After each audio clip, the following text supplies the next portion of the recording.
तेरे किस्सों जैसा सलोना। ভাইয়া আজকে তো ঈদের দিন তোমার তো ব্যবস্থা করবো আমি চাইতাম না।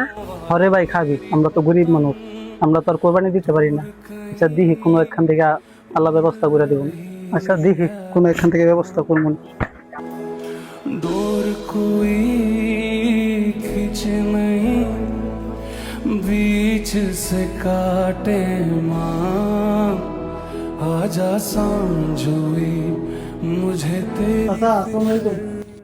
ওয়ালাইকুম আসসালাম। বাতিজা তোমার তো চিনলাম না, তুমি কেডা? আচ্ছা আমি পাশের গ্রাম থেকে আইছি। বাতিজা আমার দ্বারে কি লেগে আইছো? আচ্ছা বুঝতে লেগেছিলাম, আপনি কি কোরবানি দিয়েছেন? কোরবানি তো দিছিলাম, বুঝতে তো সব বাইতে লাইছি। তুমি শেষ মুহূর্তে আইছো, বুঝতে তো আর নাই। আচ্ছা আচ্ছা তাহলে যাই।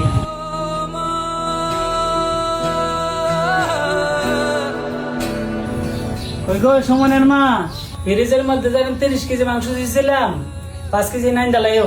আপা 30 কেজি মাংস গরিব লোকটাকে দিয়া দিলা না? এই তুই চুপ কর। ওই গরিব লোকটাকে মাংস ডালাইলে আমরা মুখী। এদের মতো মানুষ আল্লাহরে খুশি করার জন্য কুরবানি দেয় নাকি মানুষকে দেখানোর জন্য? কি আজব মানুষ দুনিয়ায়। এই দুনিয়ায় গরিব মানুষের কোনো দাম নাই, মাংস থাকতেও না করে দিল। আসসালামু আলাইকুম। মাংস টাংস নাই, যাওগা যাওগা খাড়া হয়েছে না না।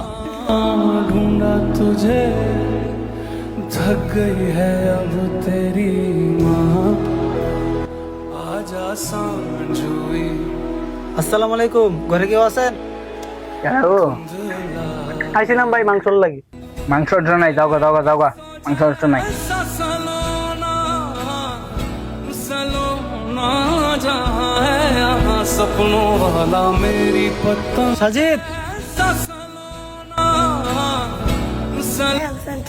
না রে ভাই আনতে পারি না, অনেক মানুষের বাড়িতে গেছিল, কেউ গোছ দেয়, যার বাড়িতে গেছি হাই না করে দিছে।